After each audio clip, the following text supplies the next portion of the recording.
할렐루야, 안녕하세요. 마태복음 1장 서론부터 이제 네 번째 시간입니다. 네 번째 시간, 지난 시간에 바로 이어서 제가 진행하도록 그렇게 하겠습니다. 지난 시간에 예수님의 족보는 언약의 족보라는 것에서 제가 마쳤어요. 그래서 거기서부터 시작을 다시 하도록 하겠습니다. 자, 첫째, 예수님의 족보는 언약의 족보입니다.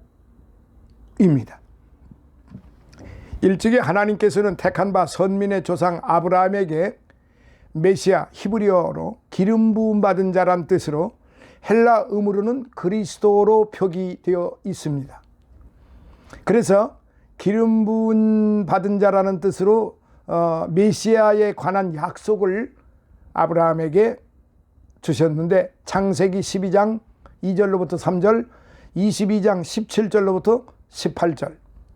약속의 내용은요, 아브라함의 몸으로부터 날 씨, 그 후손이 복의 근원이 될 것이고 천하 만민은 그로 인해 복을 얻을 것이라는 내용이었습니다.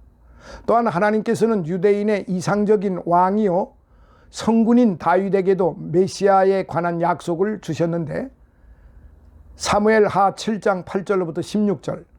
그리고 약속의 내용은 다윗의 몸에서 날 씨의 나라와 위가 영원히 견고할 것이라는 내용이었습니다. 이 외에도 하나님께서는 여러 선지자들에게 메시아에 관한 많은 약속을 주셨습니다. 그 모든 내용은 한결같이 메시아는 장차 다윗의 뿌리에서 태어날 것이요 천하 만민은 그로 인해 복을 받고 구원을 얻을 것이라는 그런 내용이었습니다. 비록 시대와 대상에 따라 메시아 약속이 다른 각도로 계시되기는 했지만은 그 내용의 핵심과 본질은 전혀 변함이 없습니다. 한 분 하나님께서 주신 약속이기 때문입니다. 사실 메시아에 관한 하나님의 첫 약속은 태초 에덴 동산에서 아담과 하와가 타락했을 때에 당시 주어졌습니다. 곧 여자의 후손, 창세기 3장 15절에 관한 약속이 그것이었지요. 그 이후로부터 메시아 그리스도에 관한 하나님의 언약의 말씀은 히브리인의 3대 조상인 아브라함, 이삭, 야곱을 거치면서 거듭 확약이 되었고, 또 다윗과 여러 선지자들에게서 점차 발전되고 구체화되어 가다가 마침내 갈라디아서 4장 4절, 때가 차매 약속의 말씀대로 아브라함과 다윗의 혈통을 좇아 동정녀 마리아의 몸에서 예수 그리스도가 태어나게 하셨던 것입니다. 16절, 이사야서 7장 14절이에요. 여기서 말하는 16절은 1장 16절이라는 말이에요. 이처럼 예수 그리스도는 이교의 허황된 신화나 전설처럼 어느 날 갑자기 하늘에서 뚝 떨어진 기묘한 존재가 결코 아니라 하나님의 구속의 구원에 계획된 구속사의 경륜을 좇아 언약의 말씀대로 탄생하신 분이십니다. 오늘 우리는 본문의 예수 그리스도의 족보를 통하여 예수님의 족보야말로 바로 하나님의 언약의 족보임을 분명히 깨달을 수가 있습니다. 자, 두 번째, 예수님의 족보는 왕 족보입니다. 왕의 족보입니다. 예수님의 족보를 살펴보노라면 우리는 그 족보가 왕의 족보임을 알 수 있습니다. 사실 아브라함은 왕들의 아비이죠. 창세기 17장 5절로부터 6절. 그리고 다윗은 유대인의 이상적인 왕이었습니다. 뿐만 아니라 다윗으로부터 솔로몬, 르호보암, 요시야, 여고냐로 이어지는 계보는 바로 왕의 계보입니다. 더욱이 야곱의 12아들 중 넷째 아들인 유다가 대표해서 예수님의 족보에 등장한 이유는 2절 3절, 그가 바로 이스라엘의 메시아 왕권을 약속받은 지파였기 때문에 그렇습니다. 창세기 49장 10절, 공평한 홀, 공평의 홀의 축복을 아버지 야곱으로부터 넷째 아들인 유다가 그 축복을 받은 사실입니다. 물론 다윗 왕도 유다 지파 소속입니다. 이런 점에서 예수님께서 탄생하셨을 적에 동방 박사들은 유대인의 왕으로 나신 이를 찾았고 당시 유대 왕이었던 헤롯을 당황케 했던 것이지요. 그리고 이후 사람들은 예수를 다윗의 자손이라고 불렀고 이처럼 예수님은 왕가의 후손으로 태어나셨던 것이지요. 본문의 예수님의 족보는 이 사실을 분명하게 보여주고 있습니다. 그러나 예수님은 단지 무너진 유다 왕국의 왕손으로서 쓰러진 유다 왕국을 다시금 일으켜 세우고 억압받던 유대 민족을 해방시키기 위해서 다윗의 후손으로 태어난 것이 아니라는 사실입니다. 사실 바벨론의 느부갓네살 왕에게 유다 왕국이 함락된 이후 BC 586년 유대 민족은 바벨론, 페르시아, 헬라, 로마로 이어지는 숱한 외세의 지배와 억압 아래에서 메시아를 대망했던 것입니다. 다윗의 후손으로 태어날 메시아가 오시면 모든 외세를 물리치고 옛적 다윗 왕이 이룩했던 유대 민족의 영화를 분명코 다시 성취할 줄 굳게 믿었기 때문이지요. 예수님의 족보는 바로 이분이 기다리고 대망하던 그 다윗의 후손 곧 메시아란 사실을 분명히 보여줍니다. 이에 마태는 바로 이 사실을 증명하기 위해서 맨 처음에 예수 그리스도의 족보를 기록한 것이지요. 이처럼 예수님은 다윗의 후손으로서 왕으로 이 땅에 오셨습니다. 그렇지만 예수님은 당시 유대인들이나 헤롯 왕이 기대하고 생각했던 것처럼 정치적인 왕으로 오시지를 않았어요. 즉 유다 왕국의 건설과 유대 민족의 영화를 이룩하기 위해 오시지 않았다는 사실입니다. 자, 그렇다면 예수님의 왕의 족보는 무슨 의미가 있을까요? 예수님은 사단의 왕국을 깨뜨리고 하나님의 왕국을 건설하기 위해 오신 왕이십니다. 다시 말하면 죄와 사망의 사슬에 묶여 사단에게 종노릇하던 왕국을 건설하기 위해 오신 왕이었다라는 사실입니다. 다시 말하면 죄와 사망의 사슬에 묶여 사단에게 종노릇하던 인류를 해방시키사 참 자유를 주시기 위해 오신 언약의 왕이었다는 사실입니다. 그런즉 사탄은 이 사실의 위협을 느끼고 공생의 직전 예수님에게 다가와 지상의 왕이 되라고 유혹을 했지요. 마태복음 4장 8절로부터 9절. 그리고 당시 무지한 유대인들도 예수님을 단지 세상의 왕으로 세우려고 떠받들고자 했던 것이죠. 제자들도 그런 생각을 아마 갖지 않았겠나 그렇게 생각이 됩니다. 그러나 예수님은 하나님의 언약을 좇아 다윗의 후손으로 오신 하늘의 왕이시기 때문에 그 모든 유혹을 뿌리치고 오히려 십자가를 지심으로써 이 땅 위에 하나님의 왕국을 건설하셨던 것입니다. 그리하여 참으로 만왕의 왕이요 만백성의 왕이 되셨던 거지요. 그런 거로 예수님의 족보는 단순히 인간적인 왕의 족보가 아니라 인간의 족보를 빌어 언약을 좇아 하나님의 왕국, 하나님 왕국의 그 왕으로 오신 정령코 신령한 왕이시고 또한 왕의 족보인 것입니다. 자, 세 번째, 예수님의 족보는 은총의 족보입니다. 모든 민족의 모든 사람들이 그렇겠지만 특별히 유대인들은 족보를 귀하게 여겼어요.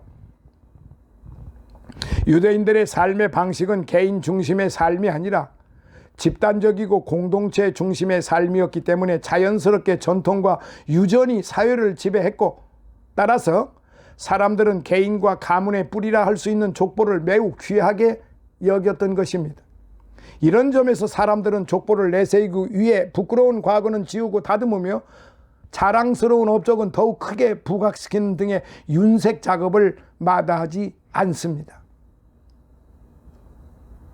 정치인들이 국회의원에 출마하고 대통령에 출마하고 하려면 그렇게 하려고 하면은 자기 자신의 이력을 엄청나게 윤색을 하게 됩니다. 세상의 족보는, 세상의 환경은 그렇습니다. 이렇게 볼 때 예수님의 족보는 좀 특이하지요. 왕 족보이기는 하네. 거기에 그야말로 도저히 함께 할 수 없는 인물들이 거기에 포진되어 있다는 사실입니다. 예수님의 그 42대 왕복 족봉 중에서 여인들은 제가 서두에 말씀드렸기 때문에, 그러나 그 왕들을 쭉 한번 살펴보세요.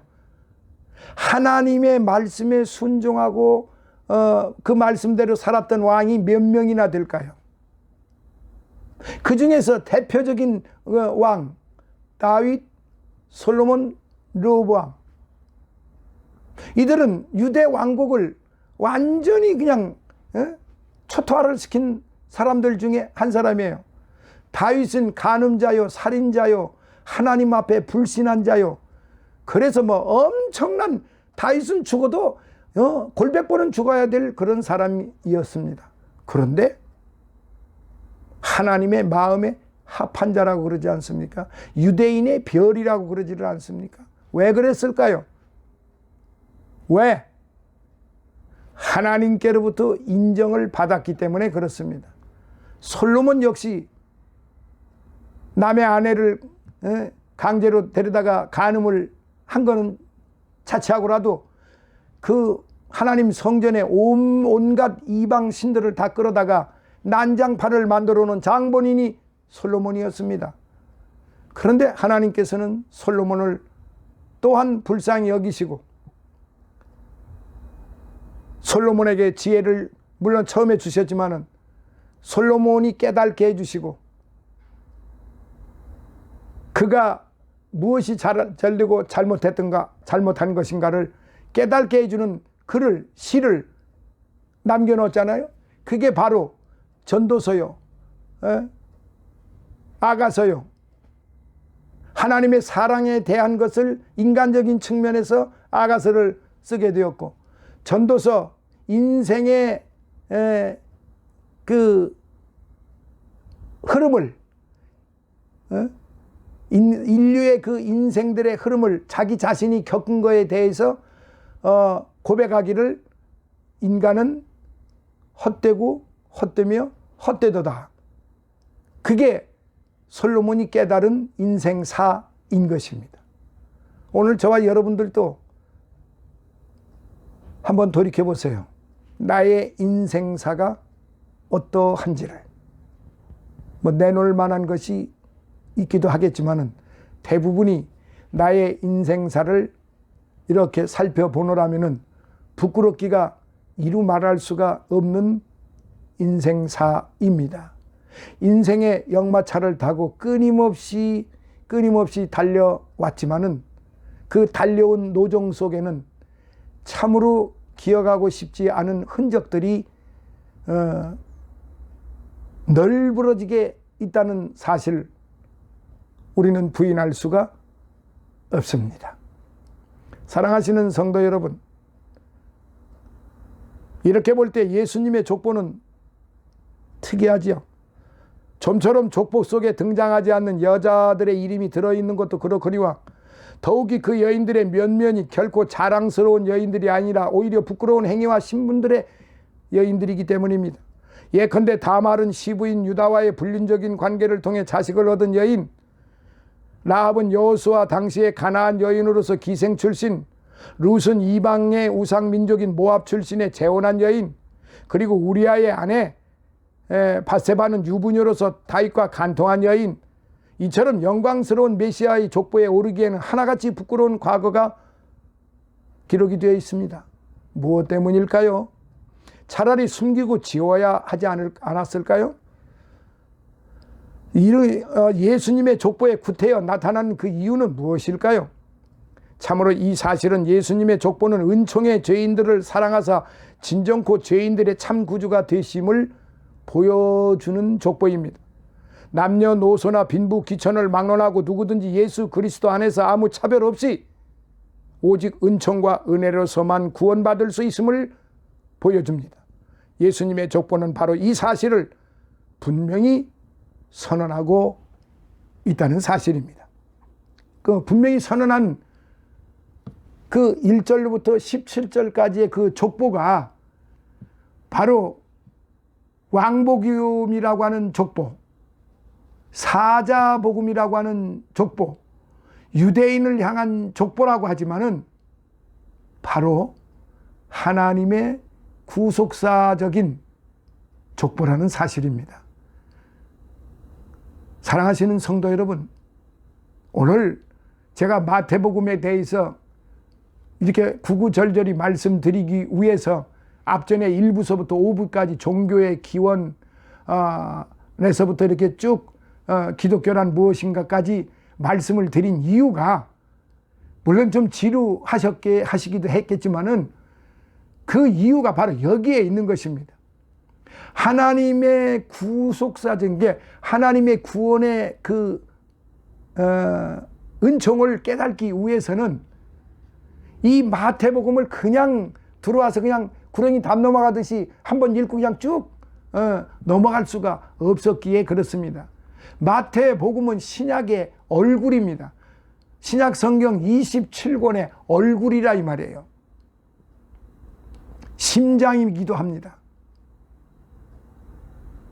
그래서 마태복음을 제대로 잘 공부하고 나가시면은 신약 남은 26권에 대해서 흔히 문이 열리게 되어 있습니다.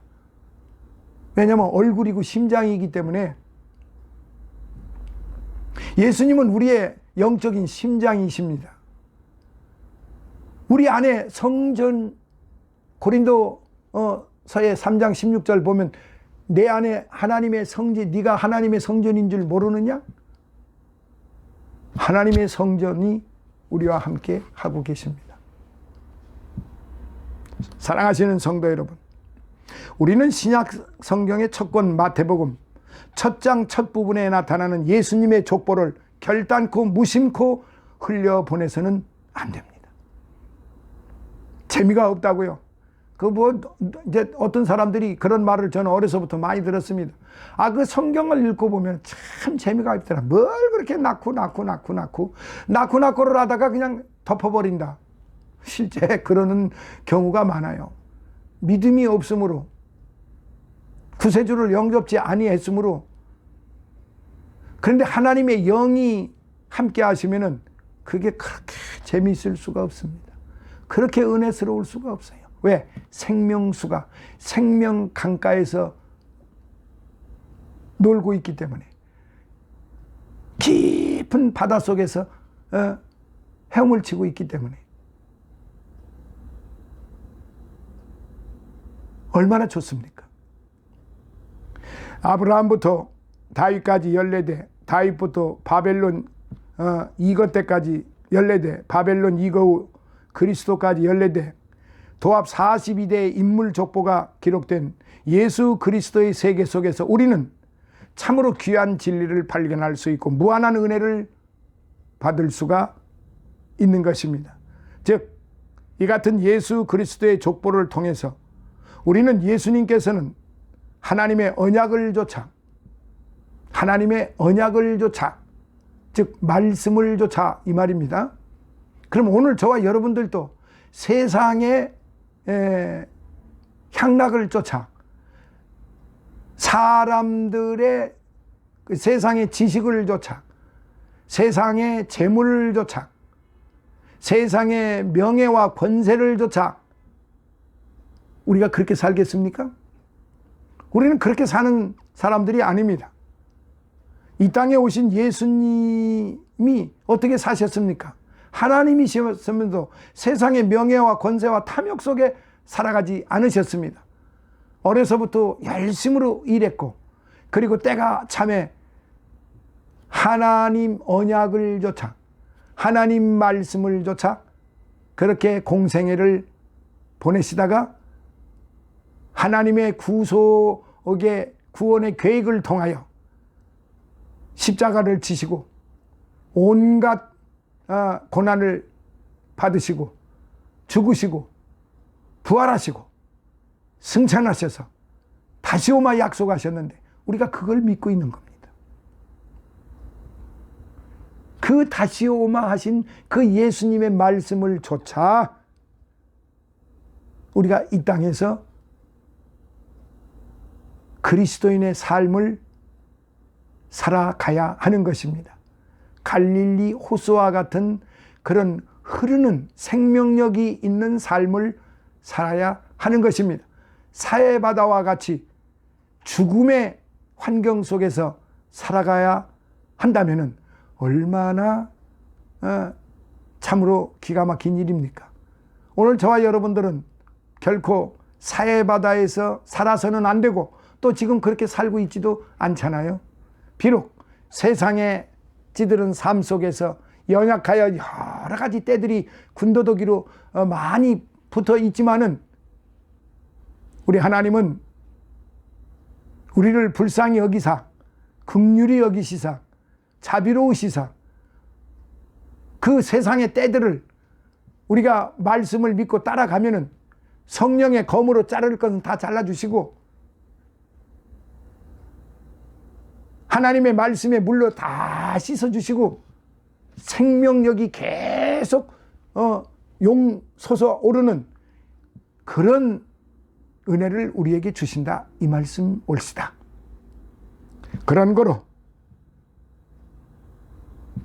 모든 인류를 차별 없이 오직 은총으로서 구원하시고자 이 땅에 오신 죄인의 구주이심을 믿고 지금 이 시간 예수 그리스도를 꼭 영접하시기 바랍니다.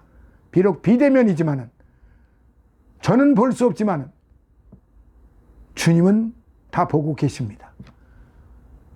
오른손을 드시고 오 주여 내가 예수님을 지금 이 시간 나의 구세주로 영접합니다. 나의 모든 죄를 용서하시고 나를 구원하소서. 주 예수여 나를 구원하소서. 내가 예수 그리스도를 믿습니다 하시면은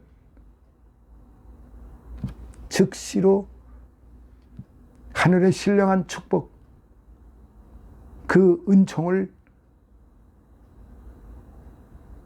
부어주십니다. 믿으세요. 제일 많이 욕을 먹는 소리가 무조건 믿으세요 그 소리입니다. 그런데 정말로 믿으세요. 욕은 제가 먹어도 하나님은 영광을 받으십니다. 제가 믿으라 한다고 욕을 얻어먹으면 세상 사람한테는 욕을 손가락질을 천대를 받지만은 하나님께는 복을 받습니다. 하나님께는 위로함을 받고 제가 지은 허다한 죄들을 다 또한 용서해 주십니다. 사랑하시는 성도 여러분, 사랑하시는 아직 이 페북에서 늘 함께 하시는 우리의 페북 친구님들, 믿음을 갖지 못하셨으면 지금 이 시간에 꼭 믿는다고 고백을 하세요. 그런 마음을 가지고 있으면 성령께서 여러분들을 도우실 것입니다. 아멘. 꼭 믿어주시기 바랍니다. 그런 거로 예수님의 족보는 인류 구속을 위해 영원전부터 세우신 삼위일체 하나님의 계획과 섭리와 경륜을 좇아 실현된 언약과 은총의 족보라는 사실입니다. 이 같은 사실은 예수님의 족보가 완전수요 신성수인 7을 2번 곱한 수 곧 14대로 구성되었고 또한 그것이 3번 분류된 사실에서도 잘 드러납니다. 왜 이렇게 세 부분으로 나누었을까요? 왜 이렇게 7의 숫자를 2번 곱한 수로 이렇게 나누어졌을까요? 저는 모릅니다. 그러나 하나님은 아십니다. 왜 그렇게 구분을 하셨는지, 이 기자들을 어떻게 감동 감화를 시키셔서 이렇게 구분을 해놓도록 쓰게 하셨는지 저는 다 알 수 없으나 하나님은 아십니다. 결국 예수님의 족보는 인류의 구속 사역을 위해 삼위 하나님의 치밀하신 계획과 섭리로 말미암았다는 놀라운 비밀을 깨닫게 되는 것입니다. 오늘 이 시간 우리 성도들은 예수님의 족보를 통해 이러한 진리를 깨닫고 은혜 받으시기를 바랍니다. 정령 예수 그리스도의 족보를 보면서 언약에 신실하신 하나님을 찬양하고 예수님을 나의 참 왕으로, 나의 구세주로 모셔 내 심령의 왕자에 모셔드립시다. 그리고 병들고 상한 죄인들의 구세주가 되시는 예수 그리스도를 믿는 믿음으로 어떠한 상황과 처지 아래에서도 결코 낙심하지 말고 새로운 삶을 설계하는 희망찬 소망을 가지시기를 예수 그리스도의 이름으로 축원합니다. 이렇게 해서 마태복음 31장을 이제 4편으로 마무리를 해드렸습니다. 부족한 점이 많이 있으나 핵심은 예수 그리스도의 족보는 구원의 족보요, 하나님의 사랑의 족보라는 사실, 이 사실을 마음속에 새겨주시고 마태복음 1장을 수시로 잘 읽어보시면서 영의 양식으로 내 갈릴리 호수의 그런 보약으로 늘 삼아 주시기를 다시 한번 예수님의 이름으로 축원합니다. 감사합니다. 할렐루야. 이렇게 해서 마태복음 1장을 잘 마치시게 됐습니다. 감사합니다. 다음 2장에서 이제 본격적으로 2장에서 주님의 생애에 대해서 시작을 하도록 하겠습니다. 감사합니다.